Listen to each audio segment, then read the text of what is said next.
All right, let's talk about one of the most beautiful and powerful ideas in all of physics, electromagnetism. Now, I know that word can sound intimidating. You're probably thinking of crazy equations and invisible fields, but I want you to think of it in a totally different way. Think of it like a language, a fundamental language that the universe uses to write the rules for, well, pretty much everything, from how your phone works to how the sun shines.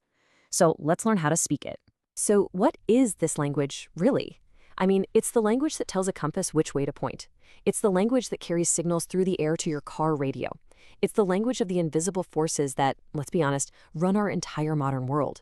And by the end of this, you're not just going to know the basic alphabet and grammar. You'll see how it all comes together to write the poetry of reality itself. Here's how we're going to break it down. We'll start with the basics, the alphabet, which is the language of fields. Then we'll get into the grammar, the rules of interaction. After that, we'll see how this language describes the force of stillness with electrostatics and the force of motion with magnetostatics. And finally, we'll bring it all home with the grand unification. It's going to be awesome. Okay, first up, the language of fields. You know, to talk about forces that push or pull in a certain direction, we can't just use plain old numbers. We need a special character, a new letter in our alphabet, the true alphabet of physics. And that letter is the vector. A vector is so much more than just a number. It's a number that has a direction. Think of it as an arrow. It tells you two things, how much and which way. And by describing it with these three coordinates, an x, a y, and a z, we have the perfect mathematical tool to map out these invisible forces in space. To really get a feel for this, let's put it next to its simpler cousin, the scalar.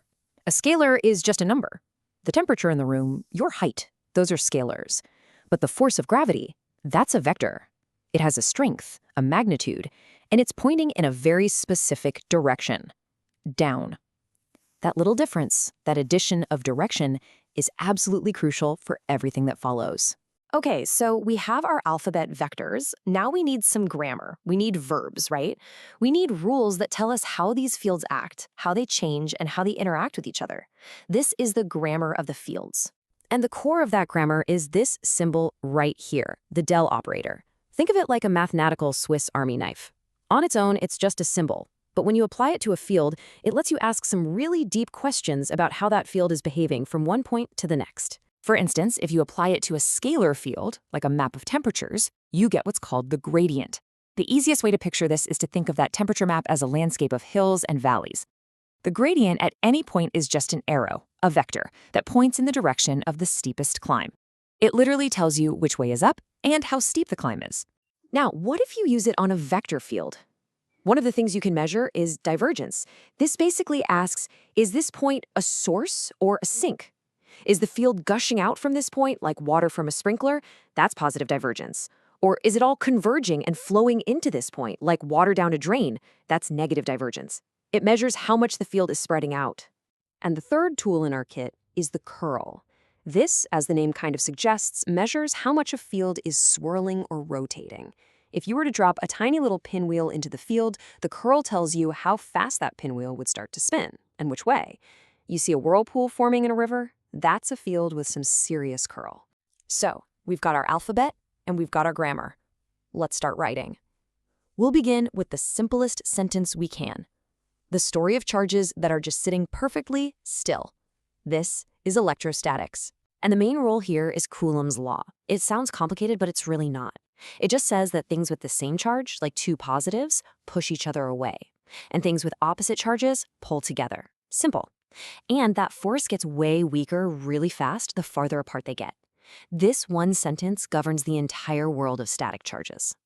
But what happens when the charges aren't still? What happens when they start to move, but in a nice steady stream? Well, suddenly, a whole new force appears. We've just entered the world of magnetostatics, the force of motion. And the law for this is the Biot-Savart law. You can think of it as the magnetic twin of Coulomb's law. The logic is just so elegant. A charge that's sitting still creates an electric field, but a charge that's moving, which is what an electric current is, creates a magnetic field. This law gives us the exact way to calculate that field. And just look at the symmetry here. It's beautiful. In electrostatics, you have a static charge creating an electric field. In magnetostatics, you have a moving charge, a current, creating a magnetic field. It really looks like two sides of the same coin, doesn't it? Which kind of begs the question, are they actually separate forces at all? And that question, that leads us to the grand finale.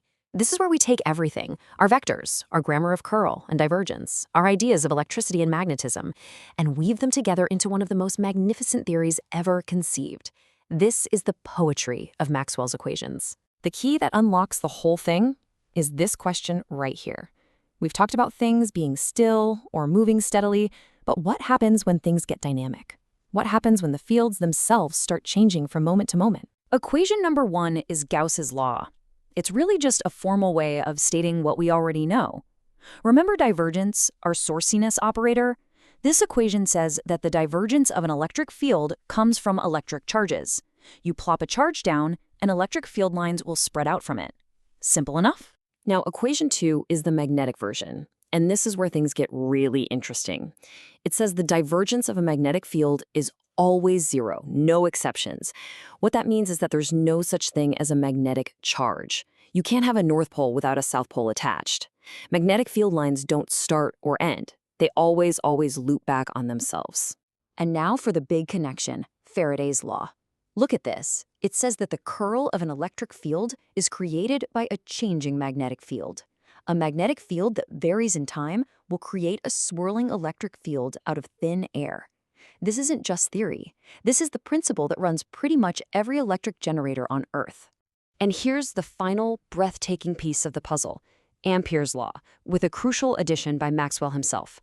It says a magnetic field curls around two things. A current, sure, we knew that. But it also curls around a changing electric field. This is the other side of the coin. A changing B field makes an E field, and a changing E field makes a B field. They are locked in a cosmic dance, creating each other. And there they are, all four equations in their full glory. 2 about divergence, the sources, and 2 about curl, how they dance and create each other. This isn't just a list of formulas. This is the complete instruction manual for electricity and magnetism, written in the beautiful language of vector calculus. But here's the incredible punchline. If a changing E field makes a B field, which then makes a new E field, and so on, they can chase each other through space, forever, as a self-sustaining wave. And when Maxwell used his new equations to calculate the speed of that wave, the number he got was the speed of light. It was in that moment he realized the truth. These waves don't just travel at the speed of light. They are light. From the electricity in your wall to the light from distant stars, it's all described by these 4 perfect equations. It's one of the greatest things humanity has ever figured out, and it just leaves you with this incredible sense of wonder. What other fundamental languages is the universe speaking all around us that we just haven't learned how to hear yet?